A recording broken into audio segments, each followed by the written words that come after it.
Bonne année à tous, chers compatriotes. Bon, écoutez, je tiens d'abord à m'excuser pour hier. Je devais analyser les conclusions du dialogue national inclusif, tel que rendu samedi, donc il y a 2 jours, par le bureau du dialogue national inclusif.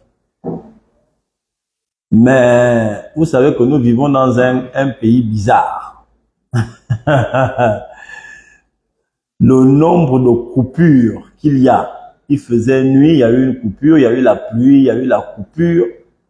Ils coupent, ils mettent, les appareils ne font que mourir dans le pays. Bon, la SCG s'en fout. Mais on va encore faire comment? Encore que je n'aime pas trop cette expression, on va encore faire comment? On va se battre. Nous allons continuer de nous battre pour que nous ayons un Gabon meilleur. Pas seulement un Gabon nouveau, mais un Gabon meilleur. Donc, je n'ai pas pu faire le live d'hier. J'ai dit que j'allais le faire aujourd'hui. Bon, je le fais aujourd'hui, pourquoi? J'aurais pu attendre les conclusions finales, hein. Et comme je l'ai dit tantôt dans mes lives précédents, je vous ai dit que les conclusions du dialogue national inclusif qui s'est tenu là, ne sont que des recommandations. C'est pas des lois. Tout ce qu'ils ont décidé là, ce sont des recommandations. Ce ne sont pas des lois. C'est important de le dire. Pour que ça parte de recommandations à loi, il y a toute une trajectoire. Là, ils ont remis certainement les conclusions au président de la transition, mais ils vont le faire de manière officielle. Je pense qu'ils vont faire ça de manière officielle mardi, hein, à la cérémonie de clôture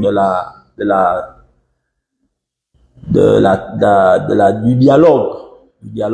Ils vont à la cérémonie de clôture, je pense que c'est mardi ou je pense que c'est demain ou après-demain, je ne sais pas trop.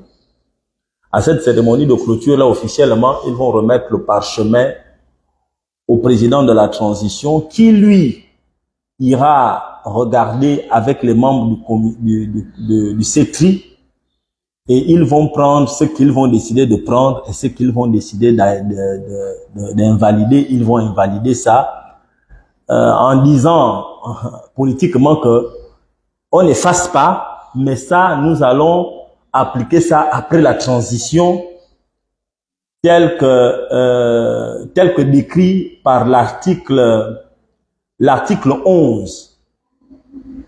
L'article 11 des règles qui encadrent le dialogue. Vous voyez? Le dialogue est encadré par des règles. Si vous regardez le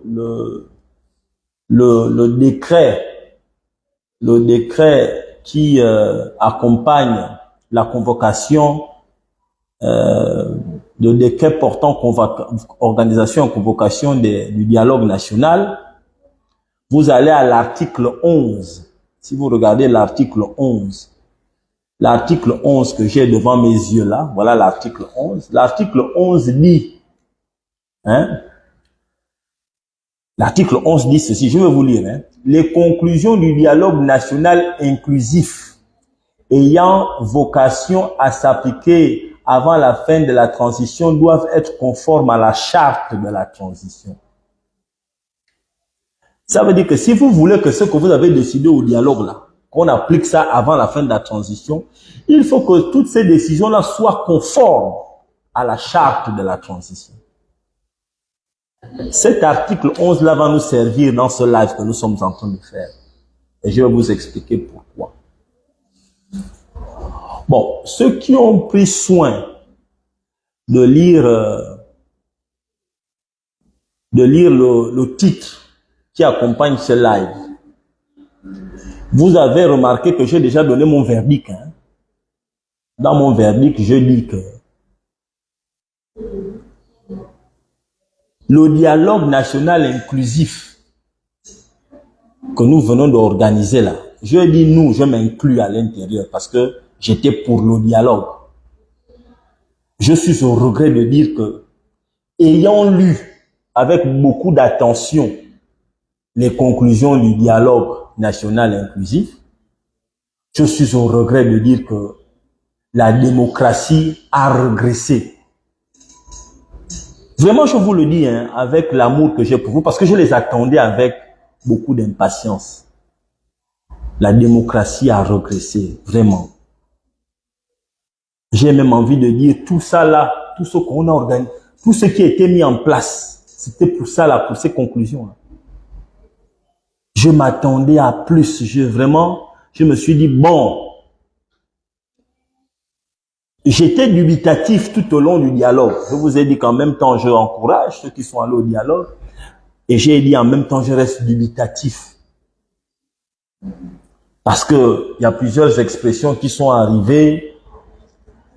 J'ai relevé la participation de certains, notamment du PDG. J'en ai parlé à la télé. J'ai parlé du caractère non inclusif du dialogue. C'est un débat qu'on pourrait ouvrir. J'ai dit qu'en ce qui me concerne, le dialogue n'était pas inclusif. Parce que la première caractéristique de l'inclusivité d'une rencontre, c'est de donner la possibilité à ceux qui se sont préparés d'y accéder. C'est ça la première caractéristique d'inclusivité. Ça veut dire que les personnes qui s'étaient préparées à être là-bas devaient avoir la possibilité d'y être. Comme ça s'est passé en 90. La conférence nationale, bien qu'elle était uniquement politique, c'est vrai que la conférence nationale était uniquement politique, mais au moins ceux qui pensaient qu'ils pouvaient y aller, on allait s'inscrire et y aller. On permettait à quiconque voulait aller là-bas d'y aller. Ce n'est pas le nombre. L'inclusivité, ce n'est pas le nombre. C'est les méthodes de participation. Quelles sont les méthodes que vous mettez en place qui permettent aux gens de participer? J'en ai parlé. J'ai dit non. On devait permettre aux gens qui se sont préparés d'y aller. On ne peut pas dire que quelque chose est inclusif lorsque les participants sont choisis par un homme ou un groupe de personnes. La Coupe du Monde, je prends l'exemple de la Coupe du Monde. Pourquoi est-ce qu'on dit la Coupe du Monde de football? Pourquoi la Coupe du Monde est inclusive? La Coupe du Monde est inclusive parce que tout le monde participe. C'est pourquoi on dit que la Coupe du Monde est inclusive. Personne ne peut remettre en question le caractère inclusif de la Coupe du Monde de football. Pourquoi? L'inclusivité de la Coupe du Monde ne commence pas la phase finale qui est organisée dans un seul pays. L'inclusivité de la Coupe du Monde commence aux éliminatoires. Ça veut dire que dans chaque continent, il y a des éliminatoires qui vous qualifient à la phase finale. Donc tout le monde participe. À partir du moment là, la Coupe du Monde a déjà commencé parce que les éliminatoires se jouent. On n'empêche personne. Donc, il faut te qualifier déjà aux éliminatoires. C'est pourquoi on dit Coupe du Monde. Parce qu'elle est inclusive. On n'exclut personne. Sauf que, il y a des étapes. La première étape, c'est la phase qualificative. Vous devez vous qualifier. Avant d'arriver, chaque continent a un certain nombre de joueurs en fonction de l'évolution de votre niveau de jeu. Il fut un temps où le continent africain avait droit qu'à 2 ou 3 participants. Aujourd'hui, ils sont montés à un peu plus de participants parce que le niveau de jeu africain a augmenté. Donc, on a ajouté des participants. Et maintenant, pour faire partie des participants africains du continent, il faut gagner la phase éliminatoire. Là, on est déjà dans la Coupe du Monde. Or, si on doit comparer ça au dialogue, vous ne pouvez pas organiser un dialogue et décider de qui vient, qui ne vient pas. C'est pas inclusif. C'est pas inclusif de ce point de vue-là. Vous pouvez tourner ça comme vous voulez. Le dialogue n'était pas inclusif. C'est vrai qu'on a abordé plus de points parce que plus que vous l'avez voulu, vous voulez comparer ce dialogue-là à la conférence nationale de 90. C'est vrai que la conférence nationale de 90, je le répète encore, était uniquement politique, mais au moins, elle était inclusive de ce point de vue, partant du fait que Omar Bongo à 90 n'avait pas nommé les gens qui devaient participer. Il avait ouvert. Et pour Banga Zuna Bakumaka, que Temo Zuma Yansi Bangaka. Et pour Kibara Zuna Bakuma Diaba, Yamia politique, Bakuma Diakuba Baradi, que Bagata Wenda. De ce point de vue-là, dialogue il y a 90 semble inclusif. Mais le dialogue, c'est pas inclusif. C'est pas inclusif. L'inclusivité, encore question, on pourrait le dire. Et même si on accepte que c'était inclusif, mais c'était une inclusivité sélective. C'était une inclusivité sélective. C'est-à-dire, il n'y a pas sélectionné, il n'y a pas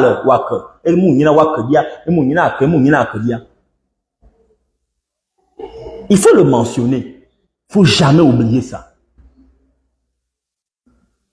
Parce que quand vous regardez, non seulement l'inclusivité était sélective, mais même en termes d'équitabilité, ce n'était pas équitable.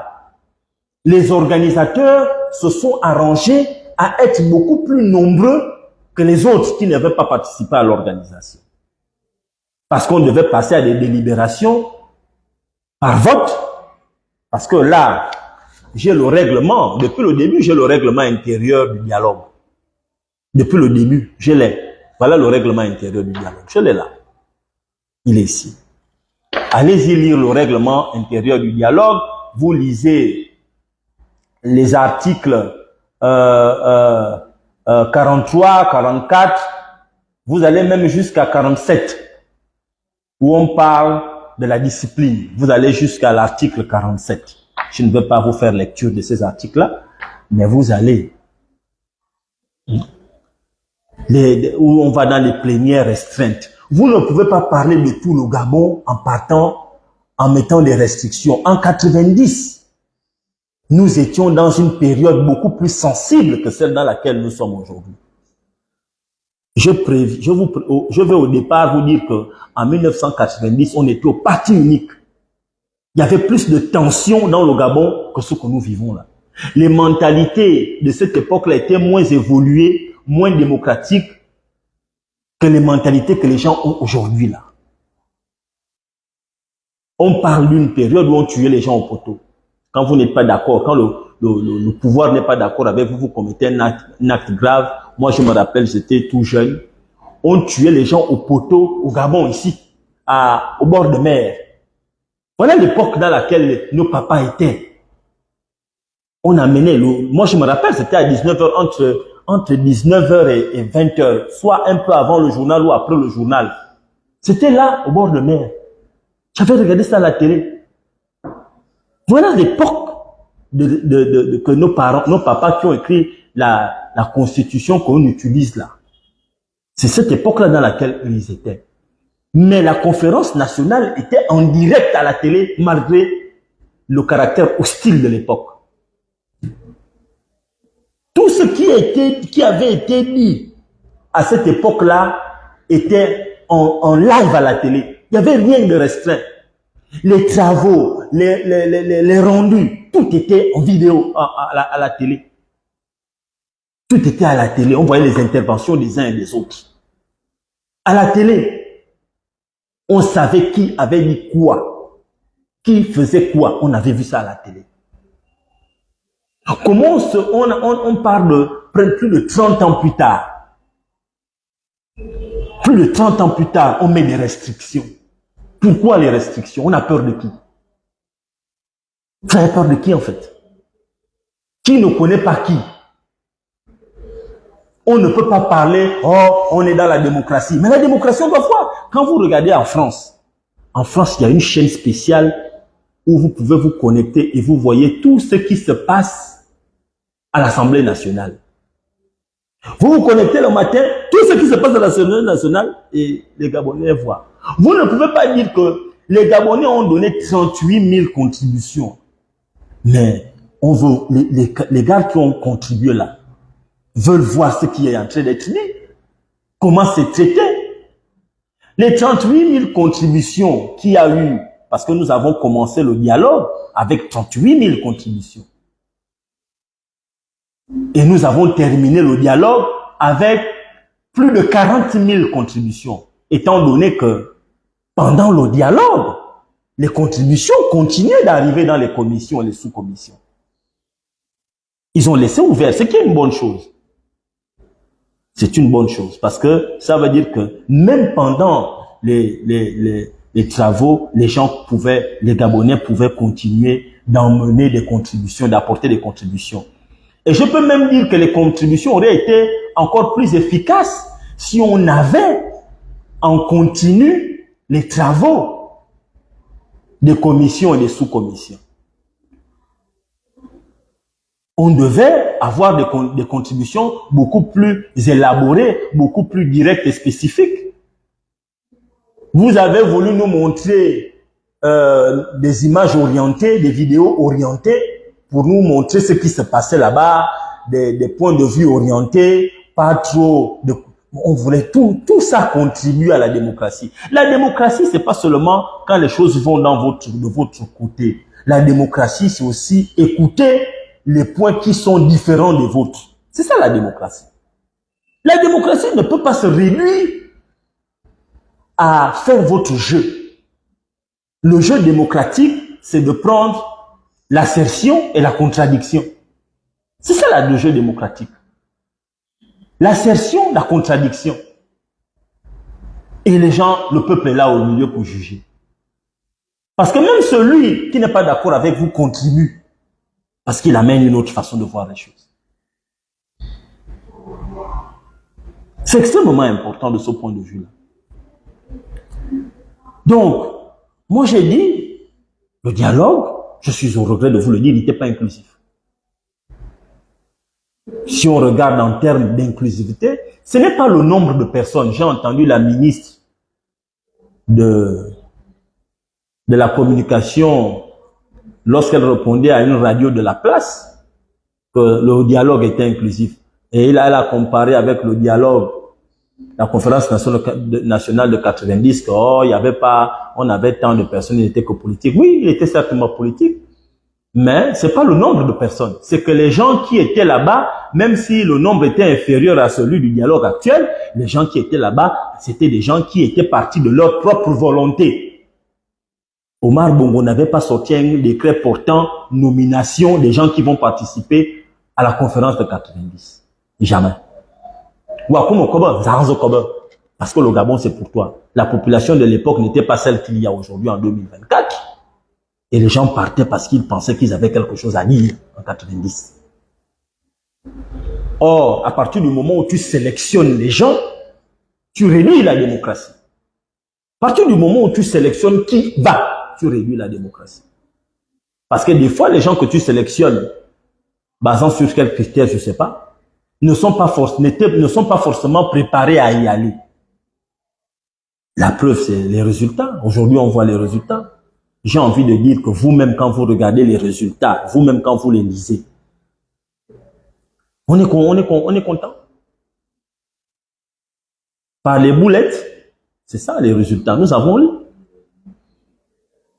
On aurait pris 30 personnes, encore que je n'ai pas envie de vous manquer de respect. Je ne le ferai pas. Vous avez contribué à votre manière, d'accord. Les Gabonais sont contents, certains. Ceux qui plongent dans l'autosatisfaction sont contents. Parce que nous allons détailler. Moi, j'ai déjà donné mon verdict à l'entame de mon live. J'ai dit que la démocratie a reculé. Et je vais l'expliquer. Nous allons rentrer dans les détails. J'ai le rendu.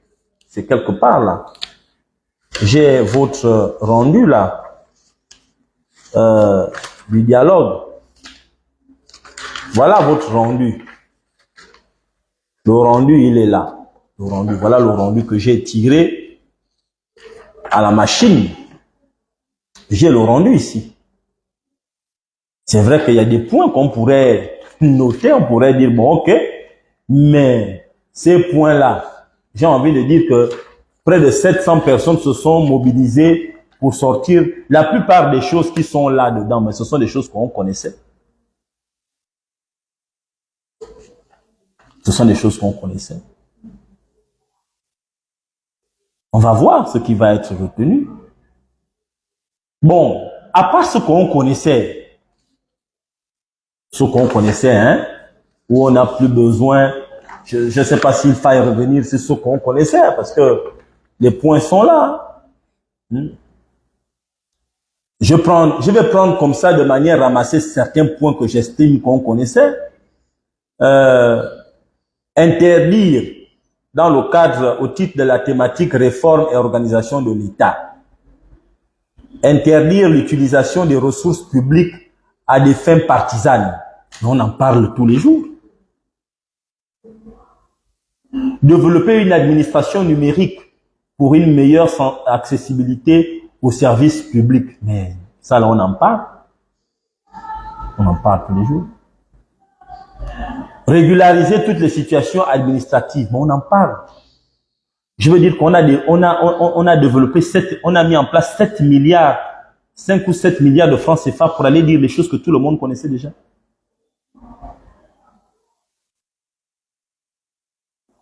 Bon. Il y a quelqu'un qui me dit qu'on aurait... Non, écoutez, il y a quelqu'un qui pose une question. Non, écoute, quand on dit qu'inclusif, ça ne veut pas dire que tous les 2 millions de Gabonais vont aller là-bas. Inclusif, c'est d'abord laisser la possibilité aux gens qui étaient préparés d'y aller. D'y aller.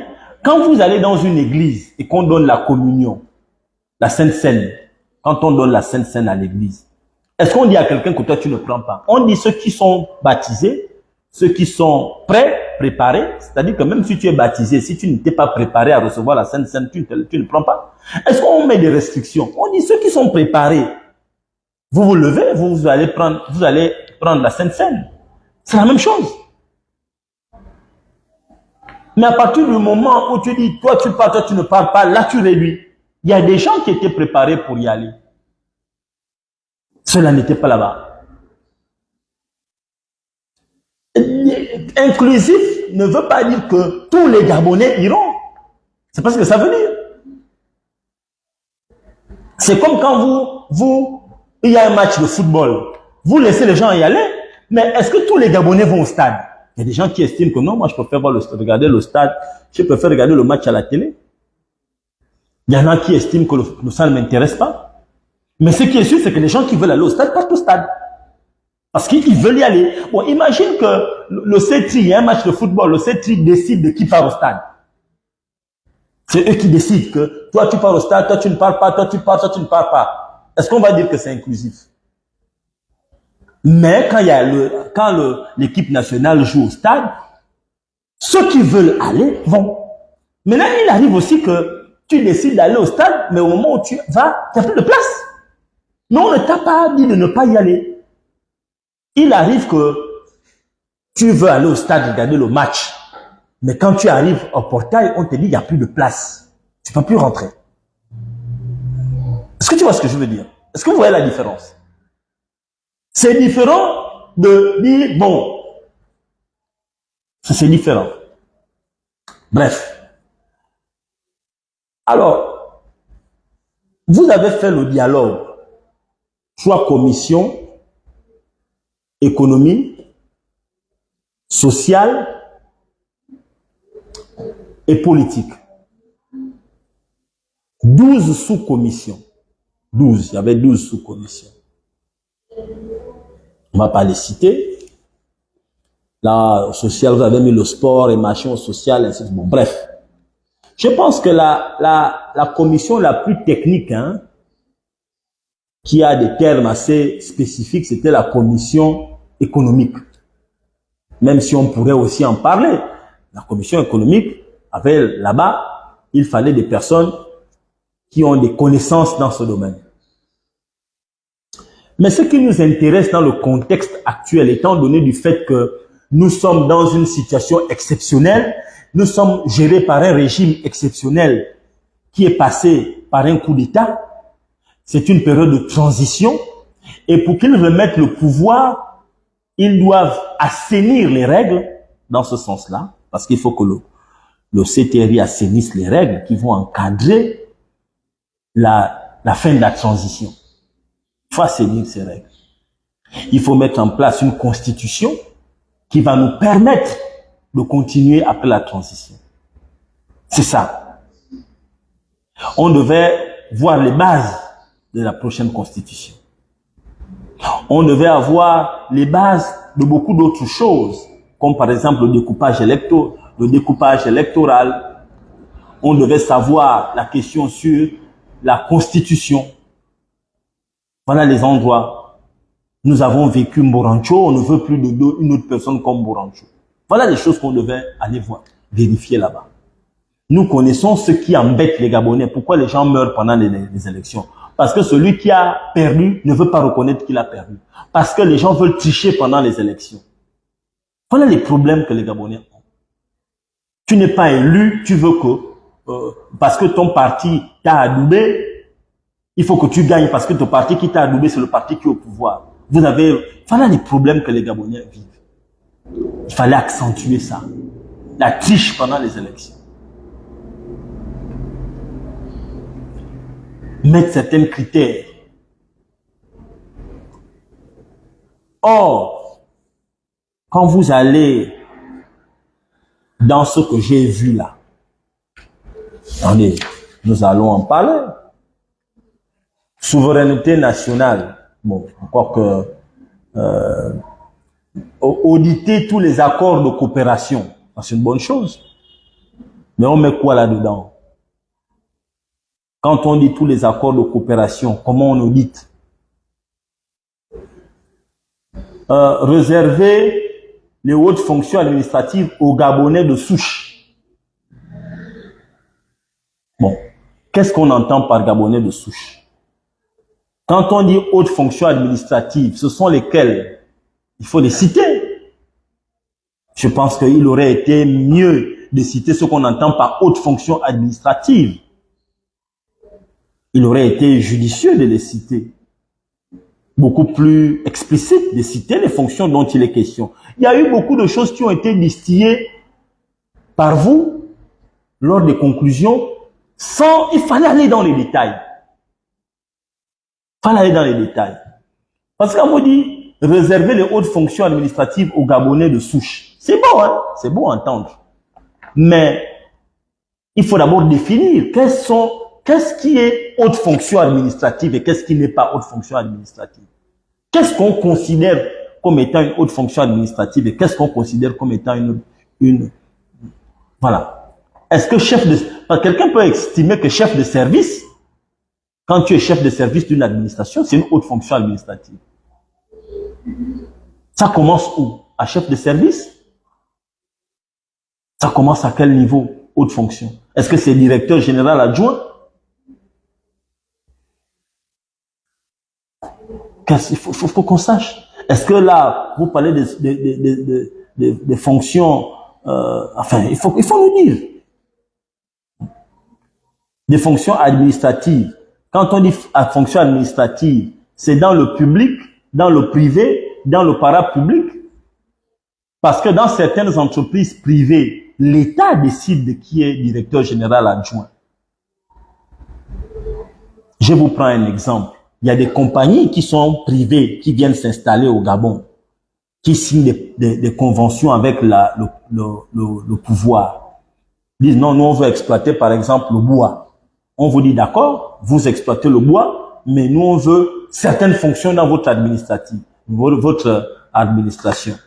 On veut par exemple directeur général, ou bien nous on veut le directeur général, vous nommez le directeur général adjoint.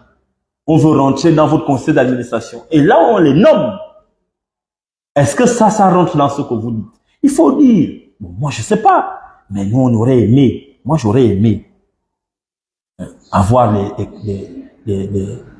on aurait aimé que vous rentriez j'aurais souhaité que vous rentriez en profondeur. Hein? Revoir les conditions d'acquisition de la nationalité. Mais vous ne pouvez pas venir dire qu'on doit revoir les conditions d'acquisition de la nationalité. Dites que pour avoir la condition de la nationalité, nous avons décidé au dialogue qu'il faut ça. Celui qui n'a pas X, Y, Z n'a pas la nationalité. C'est ce qu'il fallait dire. Il fallait rentrer dans les détails. On m'a envoyé les détails là. C'est avec des boulettes pointes. Bon. Vous avez parlé de... On va y aller. Maintenant, là, on arrive dans ce qui est compliqué. Là, on est dans la... Vous voyez, c'est ça, là. Principale conclusion de la commission politique. Vous avez parlé... parce que pendant la charte, au début du dialogue, l'article 4, je pense, du décret portant convocation, il avait été mention que le dialogue allait décider de la durée de la transition. Bon. Vous avez décidé que la transition va durer 2 ans, sauf cas de force majeure n'excédant pas 1 an. Donc, la transition, c'est 2 ans normalement. Mais j'ai envie de vous dire que mes frères, 2 ans, Oligui avait déjà dit 2 ans depuis. Moi, je suis là, je savais que ça allait durer 2 ans.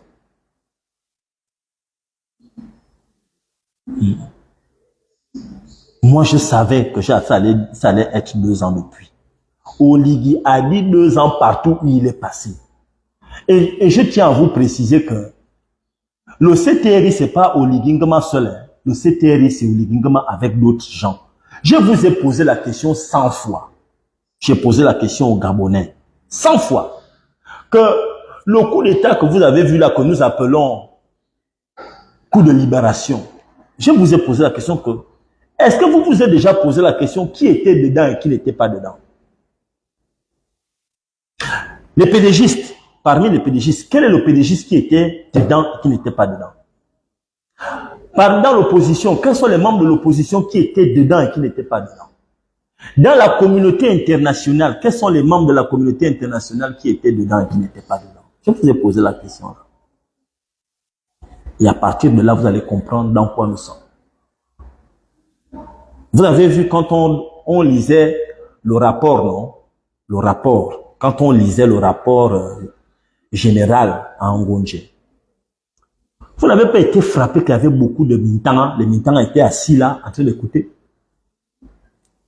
Quelque chose qui nous concerne, bien. Imam Biayaye, Mama Yanti, nos choses. Les Mintanga sont assis beaucoup comme ils étaient assis là. Vous avez déjà vu les Mintanga parler leurs choses. Et ils appellent les ambassadeurs gabonais qui sont en France. Parce que la communauté internationale, c'est pas seulement nous qui sommes membres de la communauté internationale. Les Mintanga, eux aussi, sont membres de la communauté internationale. Vous voyez, bien. Est-ce que vous voyez les Mintanga nous appeler? Nous aussi, nous avons des ambassadeurs là-bas. Quand ils parlent, ils décident de parler leurs choses. Comme il y avait les gilets jaunes qui embêtaient tout le monde. Il y avait le problème des gilets jaunes. Quand ils ont réglé les problèmes des gilets jaunes, quand ils sont en train de régler leur histoire qui nous emmerde, bon, excusez-moi l'expression, quand ils sont, en ce moment, il y a des problèmes graves. Le problème de l'Ukraine et la Russie. Il y a des problèmes graves en ce moment en France. Vous avez entendu? Alors, chaque fois qu'ils en parlent dans leur société, dans leur machin, mais il y a les ambassadeurs africains qui sont en France, venez un peu, vous allez venir observateur. Vous avez vu, ils nous appellent. Vous avez vu, nous, on nous appelle. Quand ils parlent leurs choses. Il y a des problèmes de terrorisme en France, tous les jours. Quand ils règlent, ils décident de prendre des mesures sur le terrorisme. Ils décident de prendre des mesures sur l'immigration. Ils décident de prendre des mesures sur le terrorisme, sur l'immigration. Avez-vous déjà vu là-bas en France, moi j'ai vécu 15 ans à Londres. 15 ans de ma vie à Londres. Vous n'avez déjà, je n'ai jamais vu les Anglais parler de leurs problèmes, ils appellent les autres. Venez, on va s'asseoir ensemble. Je ne vois ça qu'ici au Gabon. Quand on doit s'asseoir pour parler de nos problèmes, Nabiate, Mame Yanti, plein dans la salle. Nabanzebe, Imam Biate, ils viennent regarder si tout se passe bien. C'est pourquoi on va amener le nom. Tout ce que vous voyez qu'on a fait là, que nos vaillants soldats, pour qui j'ai beaucoup de respect, d'amour et de fraternité, parce que je le répète, même si je critique ce qui a été fait, je reconnais par la même occasion que je préfère la situation actuelle que dans la situation, que celle dans laquelle nous étions avant le 30 août. Je le redirai toujours. Mais ça ne veut pas dire que je suis un turiféraire, que je dois me taire, qu'on doit tout accepter ou que l'on doit donner un blanc-seing sans vérification.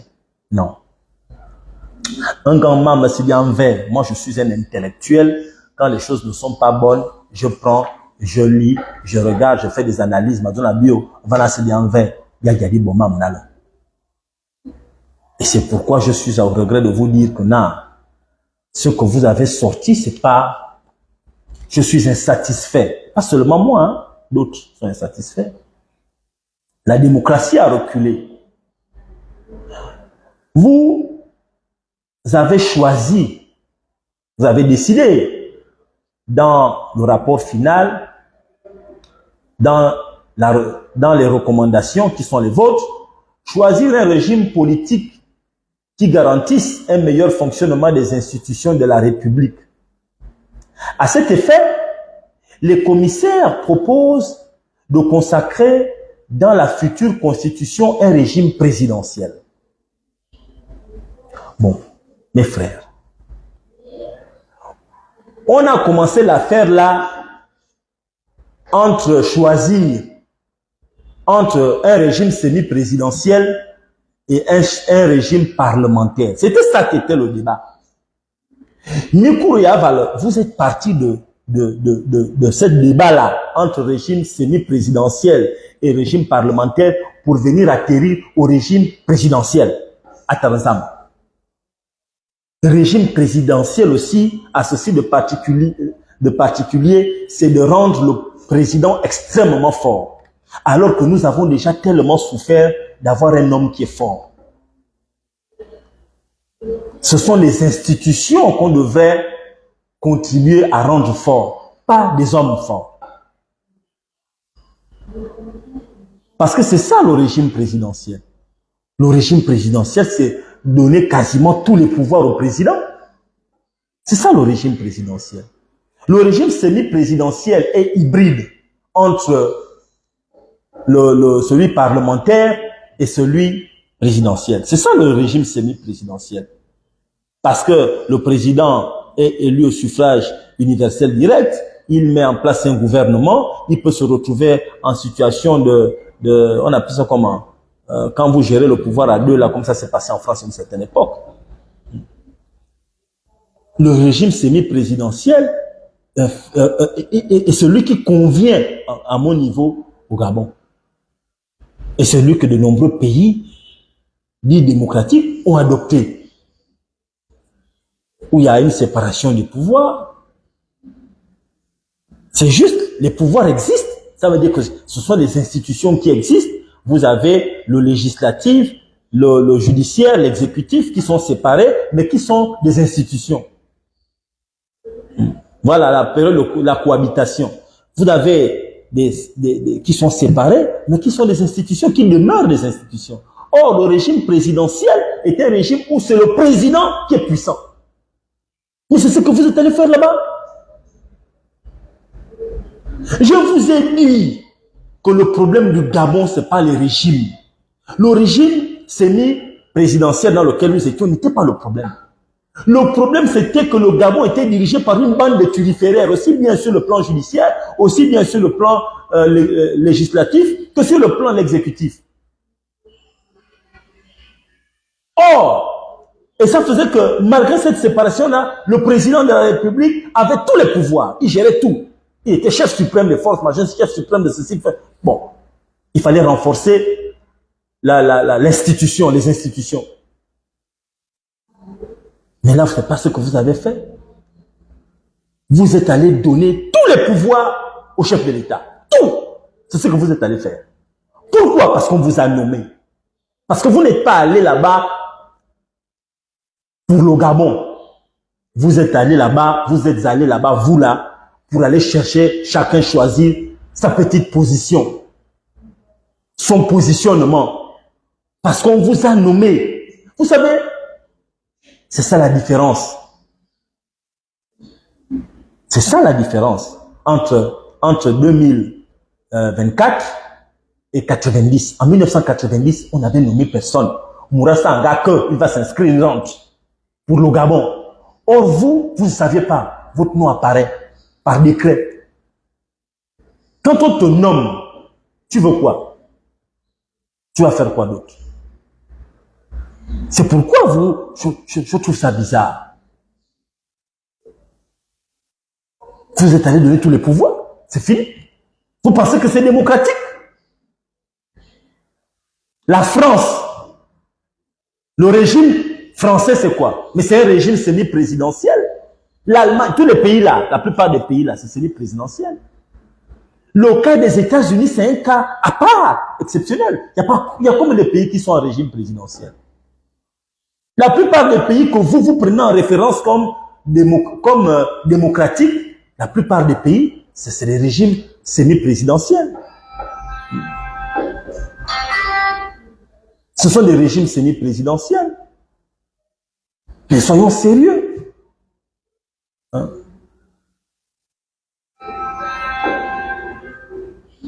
Vous ne pouvez pas faire ça.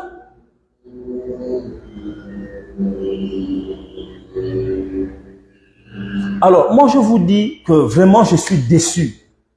Pas seulement moi. Allez-y, vous les Gabonais, allez-y regarder la différence qu'il y a entre un régime parlementaire, un régime semi-présidentiel et un régime présidentiel. Regardez qui a plus de pouvoir. Vous allez voir que des trois régimes, le régime où le président a énormément de pouvoir, c'est le régime présidentiel. Vous allez voir.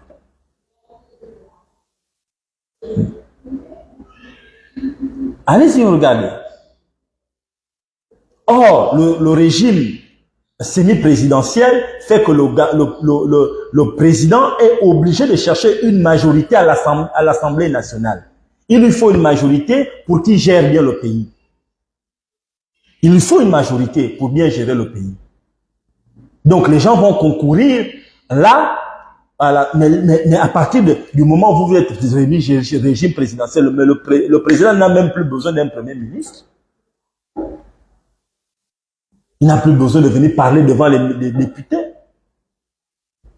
Mais allez-y regarder. Or, là, il fallait un chef de gouvernement. Ça veut dire que quand c'est un régime semi-présidentiel, c'est que même dans l'exécutif, il y a deux chefs.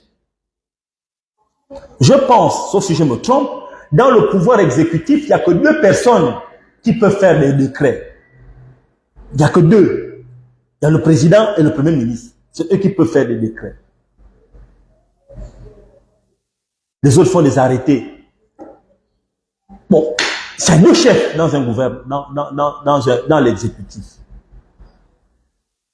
Mais comment vous pouvez reculer à ce niveau-là? Comment vous pouvez reculer à ce niveau-là? Vous nous sortez carrément un régime. Donc vous êtes allé là-bas pour ça là, le papier là, pour ça. C'est ça que vous êtes allé faire là-bas, au dialogue. C'est ce que vous êtes allé faire au dialogue.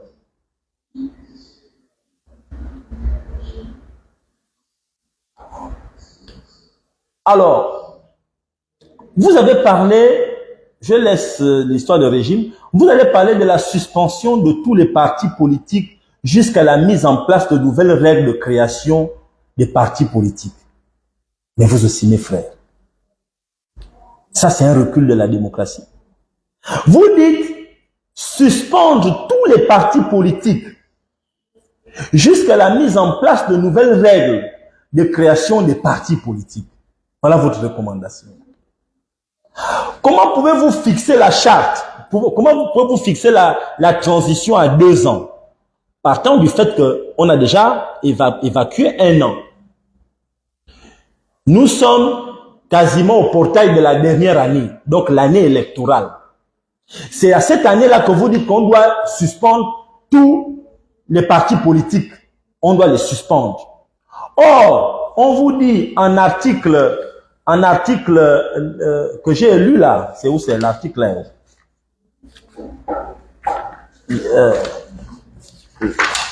L'article 9, voilà, en article 11, on vous dit les conclusions du dialogue national inclusif ayant vocation à s'appliquer avant la fin de la transition doivent être conformes à la charte.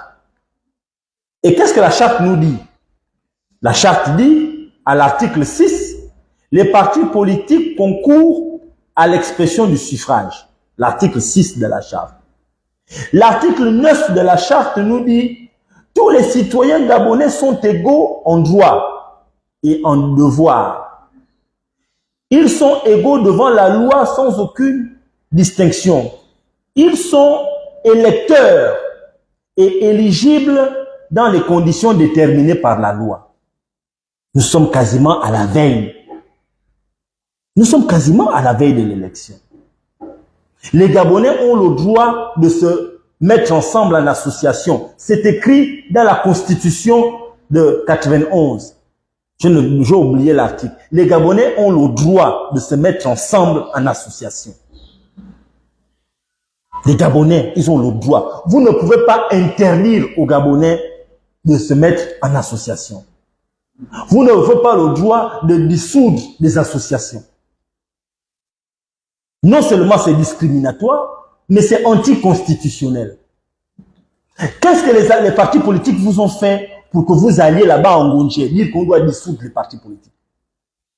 Sans distinction.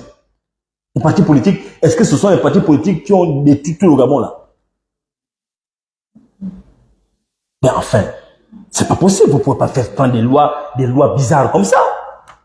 Vous êtes allé là-bas tous les jours, vous aviez... Attends, mais quel est le problème que vous avez fait? Suspendre tous les partis politiques jusqu'à la mise en place de nouvelles règles de création de partis politiques. Ce n'est pas la création, les règles de création de partis politiques qui sont le problème. Ce n'est pas les règles de création de partis politiques qui sont le problème. En France, quelles sont les règles pour créer un parti politique? Est-ce qu'elles sont compliquées? Est-ce que les règles en France sont compliquées? Quelle que soit la règle que vous allez mettre pour créer le parti politique, mais celui qui est au pouvoir, le ministre de l'Intérieur, pourra à sa discrétion dire que bon, toi, viens, je te signe le machin. Tiens, pas. L'autre là-bas, oh, tu as rempli vraiment les règles. C'est comme ça. Le problème que nous avons fondamentalement, c'est le degré de conscience, de conscientisation, de conscience, de sérieux des gens à qui on donne des règles. On donne le pouvoir que viens gérer telle institution.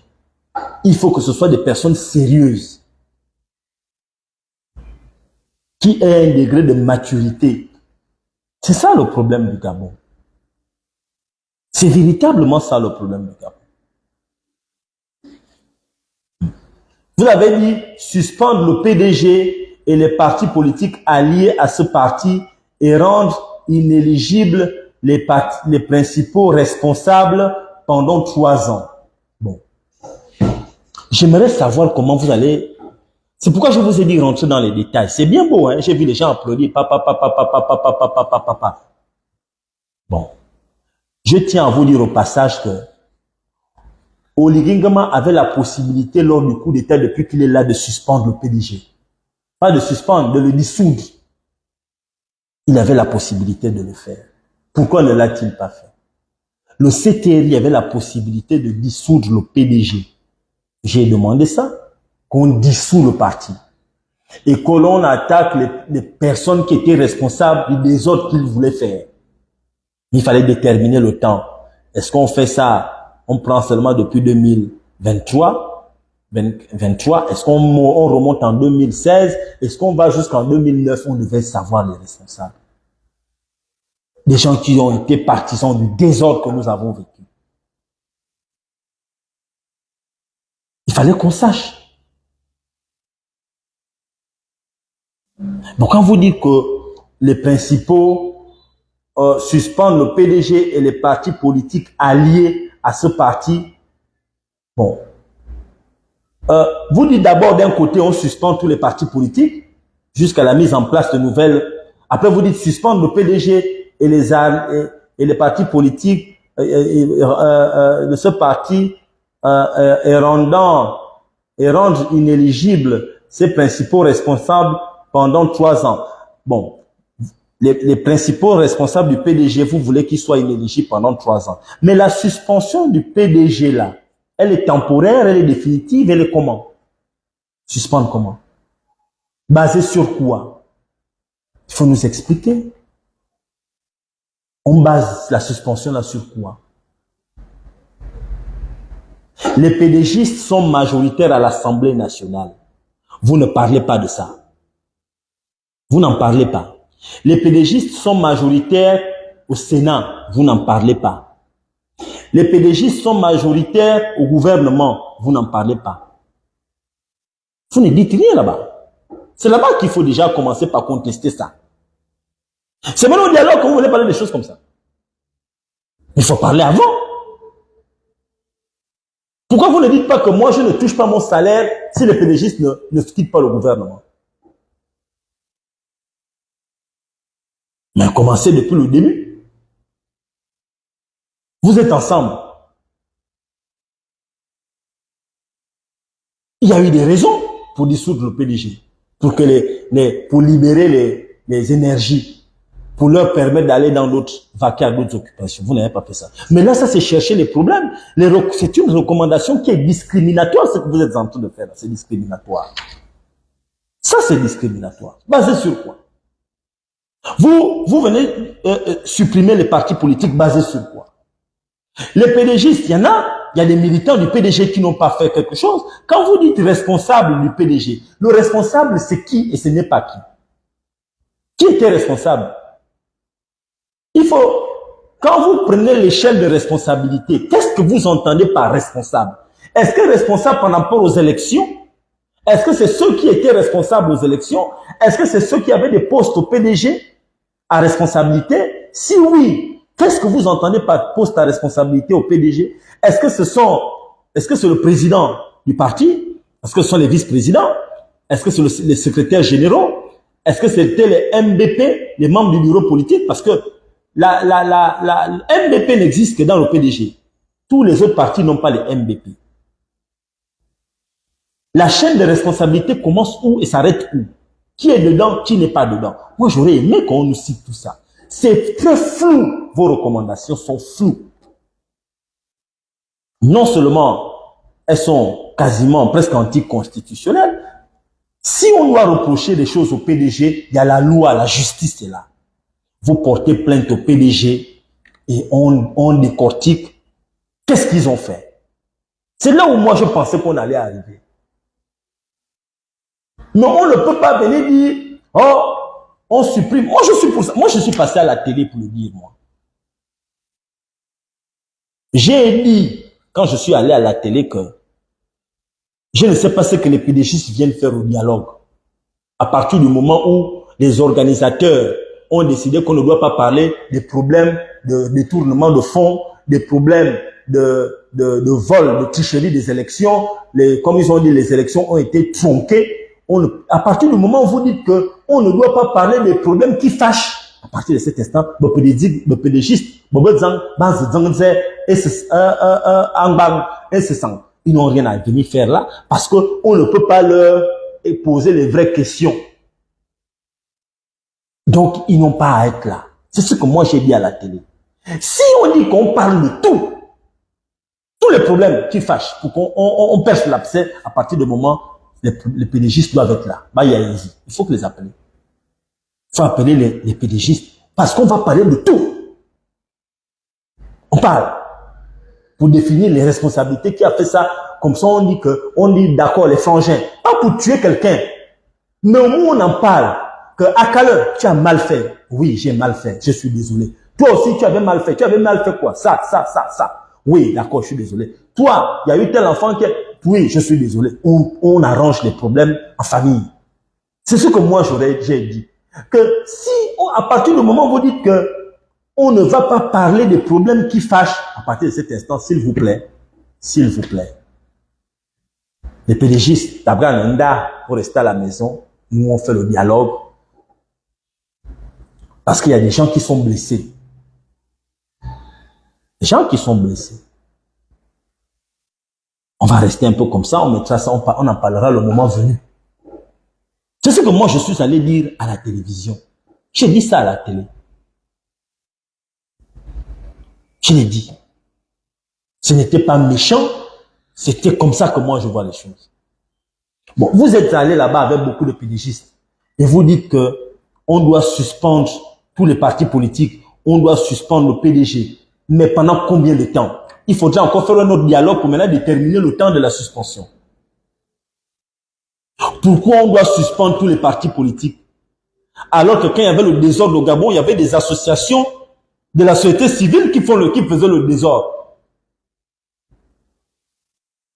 Si vous regardez le désordre que Basile Mvé, le vieux Basile Mvé a fait dans le pays là, si vous regardez le désordre que certains responsables d'église ont participé à faire dans le désordre là, dans le pays là, pendant les élections, il y avait des responsables d'église, nous les connaissons. Est-ce qu'on a besoin de citer leur nom? Je n'ai cité que Basile Mvé. Parce que nous connaissons le désordre que le papa la faisait. Tout le monde se plaignait de lui pendant les élections présidentielles. Il prenait pas, il prenait position dans le mauvais sens. Pourquoi les gens étaient contents quand l'autre est arrivé? Donc nous savons ce qui s'est passé ici. Il n'y a pas que les partis politiques, on pourrait en parler. Il y a beaucoup d'autres associations. Les syndicats, il y a des syndicats qui étaient vendus. Il y a des présidents de syndicats qui étaient des bandits. Mais enfin, si vous voulez qu'on en parle, on pourrait en parler.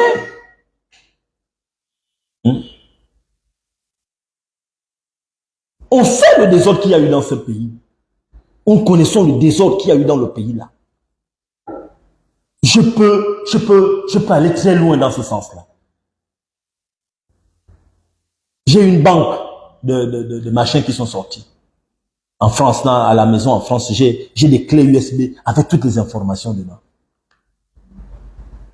Mais il faut arrêter. Il faut arrêter. Pourquoi vous voulez faire payer aux partis politiques? Tous les partis politiques, on dissout tous les partis politiques. Vous pensez que c'est constitutionnel de décider de la dissolution de tous les partis politiques? Mais il faut dissoudre toutes les associations qui existent au Gabon. Pourquoi seulement les partis politiques? Il y a des syndicats qu'on a créés, que le PDG créait pour venir contrecarrer d'autres syndicats, qui étaient eux des syndicats sérieux, seulement pour embrouiller le syndicalisme, l'action syndicale. Et dans tous les secteurs d'activité, dès qu'un syndicat se crée, ils organisent une grève. Le PDG crée un autre syndicat pour venir contrecarrer le syndicat qui existe. On connaît ça, on a vu ça au Gabon, non? Bon, ces syndicats-là, ce sont des associations. Nous avons vu beaucoup d'associations se créer ici. Chaque fois qu'il y a des élections, il y a des associations partisanes qui se créent. La GEV n'était pas un parti politique, mais c'était une association partisane qui était quasiment politique. Il y a eu beaucoup d'associations qui étaient là. Association de ceci, association de cela, association de soutien pour tel, association de soutien. On crée des associations pour soutenir un homme politique. Ces associations-là recevaient de l'argent et contribuaient à faire le désordre dans les endroits. Mais il faut suspendre tout le monde. Donc, arrêtons. Vous voyez, je suis en train de dire tout ça pour dire que ça, c'est une recommandation discriminatoire et anticonstitutionnelle de mon point de vue. On pourrait en parler. On pourrait en parler, les frères, c'est pas bien. Ce que vous avez pris comme décision là, c'est pas bien, c'est pas démocratique. C'est pourquoi je dis que la démocratie a reculé au Gabon. Votre dialogue a fait reculer la démocratie. Bon, je ne dis pas votre, je m'inclus à l'intérieur. Notre dialogue, je préfère dire notre dialogue parce que j'étais pour le dialogue et je suis pour le dialogue. Notre dialogue a été, et je dois même dire, vous êtes même en train de faire en sorte que les Gabonais disent que heureusement qu'il n'était pas souverain ce dialogue. Vous êtes, de par vos recommandations, en train de donner raison à Oligui et au CTRI de n'avoir pas rendu ce dialogue-là souverain. Parce que si ce dialogue-là était souverain avec des recommandations comme ça, mais vous allez plonger le Gabon dans le chaos. Vous auriez plongé le Gabon dans le chaos avec de telles recommandations compliquées. Parce que ça allait être dangereux. Heureusement que vos recommandations vont aller sur la table du président de la transition qui va devoir encore regarder avec ses frères d'armes le noyau de la transition, et ils vont décider que ça, c'est pas bon, ça, c'est pas bon, ça, c'est pas bon, ça, c'est bon, ça, on garde ça, non, ça, on applique maintenant, ça, on va appliquer après les élections, Inch'Allah, après la transition, Inch'Allah. Parce que c'est pas bien ce que vous êtes en train de faire. Ce sont des recommandations qui sont déjà, qui ne sont pas explicites, qui sont bizarres. Il fallait rentrer dans les détails, montrer que vous avez véritablement travaillé. Hein? Il fallait rentrer dans les détails pour montrer que oui, oui, on a bossé.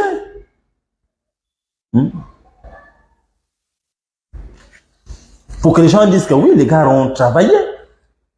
Nous avons une élection l'année prochaine, une élection présidentielle l'année prochaine. C'est une élection majeure. Il y a même des bruits de couloir qui disent que l'élection risque de se passer en début d'année 2025. Il y a des bruits de couloir qui disent ça. Mais bon, on a une élection organisée. Et la tâche n'est pas facile. Il y a le découpage électoral qu'il va falloir faire. Le Haut-Ogooué a énormément de circonscriptions électorales, de députés. C'est pas normal que le Haut-Ogooué ait presque autant de députés que l'estuaire. Quand on voit la densité humaine et géographique qu'il y a à l'estuaire, dans l'estuaire, c'est pas normal. Il faut redécouper. Mais j'aurais aimé voir la base de ces lois-là. On voulait voir ça dans le dialogue. C'est ça qu'on devait voir. Il faut redéfinir tout ce cadre-là. Parce qu'on n'a plus beaucoup de temps. La base du travail qui sera fait devant, il fallait déjà commencer là. Revoir ça. Moi, je ne comprends pas. Moi, quand je vois ce que vous avez donné, non seulement c'est anticonstitutionnel dans certaines des recommandations, c'est discriminatoire dans certaines des recommandations, mais c'est léger. C'est léger dans son rendu. Le rendu est léger. Le rendu est léger. Quand tu lis le rendu, même le rendu détaillé, on sort de là avec beaucoup d'interrogations. En fait, ils vont faire ça comment? Bon, ça, ils vont faire ça comment? Bon, là-bas, ils vont faire ça comment? Et quand on voit les gens qui étaient là-bas, professeur tel, oh professeur tel, oh professeur tel, oh professeur tel, c'est pourquoi on dit que les passionnés, les gens qui font les choses par passion, qui connaissent bien l'environnement, qui connaissent le peuple gabonais, vont vous donner un meilleur rendu que vous bossez avec des présomptions de connaissances. Et là, je le dis avec beaucoup de respect. Parce que là, je suis un peu... c'est pas bon. C'est pas bon, les frères. Voilà, c'est pas bon. On aurait pu mieux faire. Moi, je pense qu'on aurait pu mieux faire. Nous avons énormément souffert en 56 ans d'avoir toujours des présidents qui sont extrêmement puissants. Il fallait sortir de là avec un régime qui satisfasse tout le monde en termes d'équilibre des pouvoirs. En termes d'équilibre des pouvoirs. Il fallait équilibrer les pouvoirs. Et le régime qui sied à l'équilibre des pouvoirs, c'est le régime semi-présidentiel. Ou si on quitte le régime semi-présidentiel, j'aurais opté pour un régime plus ou moins parlementaire, mais pas partir sur un régime présidentiel. Là, vous avez fait... Honnêtement, vous avez fait le désordre. Ça veut dire que vous n'êtes même pas conscient de là d'où on vient. Vous n'avez même pas, ça veut dire que vous n'avez même pas réalisé que les gars, on vient de quelque part quand même. On a vécu des problèmes terribles.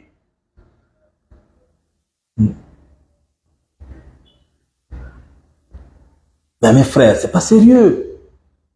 Il faut faire un... Enfin bref. Moi je vous dis, l'histoire va retenir. C'est pourquoi je vous avais dit que tant qu'on n'est pas arrivé aux conclusions, ne dites pas que le dialogue là est beaucoup plus souverain que le dialogue de 90. C'est le rendu. Le dialogue de 1990 était tellement, il était certes politique, mais il était tellement bien fait que le rendu, nous l'utilisons aujourd'hui en 2024. Nous utilisons le rendu de 90 en 2024. Parce que là-bas, il y avait les gens qui étaient préparés pour y aller. Pas les gens qu'on avait choisis. Vous pensez que vos recommandations que vous êtes en train de faire là, dans 30 ans, nos enfants et petits-enfants vont utiliser ça? C'est la question qu'il faut se poser. Vous pensez que vos recommandations que vous venez de sortir là, dans 30 ans, vos enfants et vos petits-enfants vont utiliser vos recommandations là? Dans le monde tel que le monde est en train de se développer là.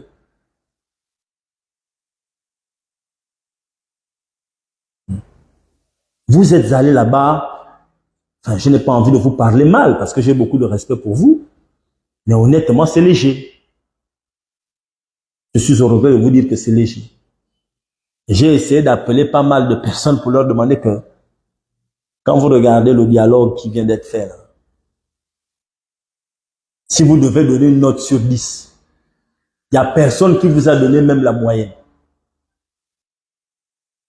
J'ai demandé, hein, quand vous lisez les recommandations sur 10, quand vous les lisez, pas seulement le fait de dire que tel et comme tel, nous voulons les hôpitaux, mais dans détailler, c'est léger. Vous deviez sortir de là avec un livre, avec tous les détails, tous les points détaillés, un livre. Quand les gars lisent, ils sont fatigués de lire. Parce que chaque point est détaillé. Chaque point, on rentre dans les détails. On devait sortir de là avec ça. Quand on regarde, oui, là, les gars ont fait un travail monstrueux. Mais vous ne pouvez pas sortir avec des rapports qu'on lit en quasiment 30 minutes. Vous avez fait un mois de travaux, quasiment 3 semaines, un mois de travaux, où vous dites que vous arrivez à 9 h, vous repartez à 23 h. Un mois de travaux pour sortir avec des conclusions qu'on lit en 30 minutes, en 15 minutes, 30 minutes, on a fini de lire. Et pour la plupart des conclusions, ce sont des choses qu'on savait déjà ici.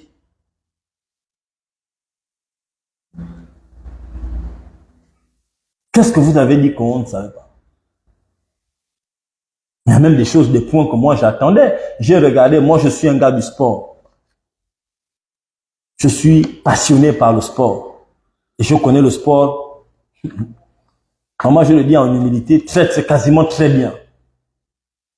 En termes d'organisation, du management, machin, je connais ça quasiment très bien. Bon, quand je regarde les recommandations au sport, je suis déçu. Je suis extrêmement déçu. Ça, là, je me suis arrêté seulement en politique parce que nous avons des élections l'année prochaine. Et comme je vais prendre part à ces élections-là, c'est pourquoi je me suis arrêté aux recommandations politiques. Mais j'aurais pu rentrer dans le social. Si je partais dans ce que vous avez dit sur le social, on va livrer là jusqu'à demain. Je n'ai pas envie de faire un long live, ça ne m'intéresse pas. Mais je vous dis que je sors de là très déçu. Je pourrais en discuter avec vous à tous les niveaux. La démocratie a reculé. Vous êtes allés là-bas quasiment jouer les turiféraires. Je suis désolé de vous le dire. Il n'y a pas de travail. Je suis déçu. Je vous le dis très clairement. Et vous allez voir, les gens vont commencer à sortir petit à petit pour vous le dire. On va vous défier. On va vous entendre parce que là maintenant, quand vous avez fait le rendu, vous allez faire le rendu. Vous allez faire le rendu demain ou après-demain, je ne sais pas quand. On va attendre comment ça va se passer. Après, on attend la mouture finale, c'est-à-dire le jet final qui va être donné par le président de la transition. Nous allons le lire, nous allons voir. J'espère, je pense qu'il va pas prendre en compte tout ce que vous avez écrit là, franchement. Et ce serait dommage que la majorité des choses, là, surtout les trucs que vous avez applaudis là, ça ne passera pas. Moi, je vous le dis. Vous allez voir que ce que vous avez dit là, moi j'ai grandi dans le Bouti. J'aurais pu apporter des choses dans le Bouti pour dire que voilà. Sur le plan traditionnel, voilà. Voilà comment on peut faire. Vous avez dit, oh, il faut un tribunal traditionnel, il faut un machin de la tradition. Vous êtes initié. Moi j'ai grandi dans le Bouti depuis que je suis bébé. Voilà mon grand-père que je suis en train de pleurer, Pascal, papa Pascal Mambouté, qui est le temple qui se trouve derrière le stade, l'hôpital militaire, qu'on a enterré dernièrement, la paix à son âme. Voilà ma famille de lutti. Donc, quand vous sortez les choses que vous êtes en train de sortir, je suis en train de voir ce que vous êtes en train de sortir là. C'est léger, hein? C'est très léger. C'est léger et c'est décevant. Moi, j'ai passé le temps à regarder, à lire tout ce que vous avez. Vous savez, je suis en train de... j'ai tout là, tout ce que vous êtes en train de... Vous avez fait. Tout est là. Voilà votre règlement intérieur. Règlement intérieur, c'est là. Tout est là. Monsieur le président de la transition, la balle est dans votre camp. La balle est dans votre camp. C'est à vous de nous sortir la chose finale. J'espère que vous, je sais que vous allez certainement être sage. Et aujourd'hui, j'ai envie de vous dire, moi, je ne vous fais pas les atalakou. Mais si, ça là, heureusement que c'était pas souverain. Parce que franchement, c'était léger. C'était léger. On attend le rapport final. Mais je suis déçu. Je suis vraiment, je suis déçu. Parce que j'ai vu des gens venir avec des comportements hyperboliques pour venir justifier des choses. Vous n'avez même pas terminé. Vous venez de manière hyperbolique. Venir dire, oh non, machin, voilà, nous sommes là, machin. C'est pas, on vous a dit de travailler, on attend le rendu. Voilà le rendu. Vous avez fait des plénières restreintes. Pourquoi mettre des restrictions? Qui était contre le dialogue? C'était pas nécessaire tout ça. On devait se retrouver. Quelqu'un parle, on le voit. À la télé, on regarde. Qui parle? Mais comme il y a beaucoup qui sont là-bas pour aller faire les atalakou, aujourd'hui, nous sommes en train de faire les mêmes choses qu'on reprochait à nos frères du PDG. Faire les atalakou. Nous devenir nous sommes en train de devenir jouer les turiféraires. Les choses qu'on reprochait aux autres, c'est ce qu'on fait. J'ai même vu des gens dire que c'est le meilleur dialogue. Seigneur. Paralysé sur quoi? Seulement parce qu'il y avait plus de monde. Les arguments qu'on me donne, non, il y avait plus de monde. On a parlé de l'économie, pas seulement de politique, mais ça ne veut rien dire. Bon, maintenant que vous avez donné les résultats de ceux dont vous avez parlé, vous pensez que les Gabonais sont satisfaits quand ils regardent ce qui sort de là? Vos recommandations? Je ne sais pas.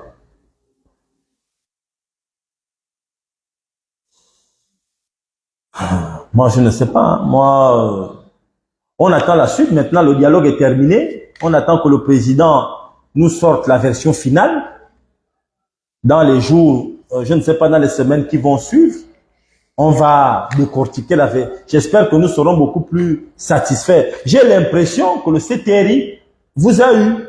Vous a dit, allez-y travailler. On vous a amené des trucs comme ça là.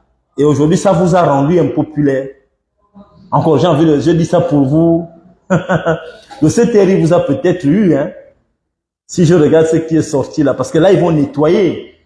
Le CTRI va aller nettoyer ce que vous avez fait. Il va sortir d'un truc, un document qui est bien. Certainement, eux, ils vont, parce que si eux, ils vont plus bas que ce que vous avez fait, c'est compliqué. Mais je pense qu'ils vont essayer de relever la pente. Et quand ils vont relever la pente, en fait, qu'est-ce qu'on va dire? Parce que vous avez, parce que moi, quand j'ai fait mon dernier live, je me suis posé la question, est-ce que vous allez rendre votre rapport public? Vous l'avez rendu public. Donc, on sait ce qu'il y a à l'intérieur. Nous les avons téléchargés. Nous avons ce que vous avez mis dedans. Et nous allons attendre ce que le CTRI va mettre dedans, va mettre à l'intérieur, quand ils vont mettre leur touche. Et c'est là qu'on va voir. Qu'est-ce qu'ils vont retenir, qu'est-ce qu'ils ne vont pas retenir, on va voir. Donc, c'est dommage.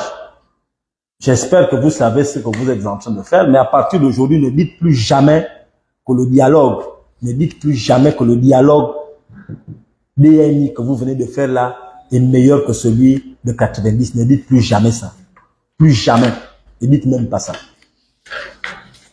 Ne dites pas ça. Ok? Il ne faut pas dire ça. Il faut éviter ça, désormais. Parce que les autres ont fait quelque chose, ils n'étaient pas nombreux, mais ils ont fait quelque chose de puissant.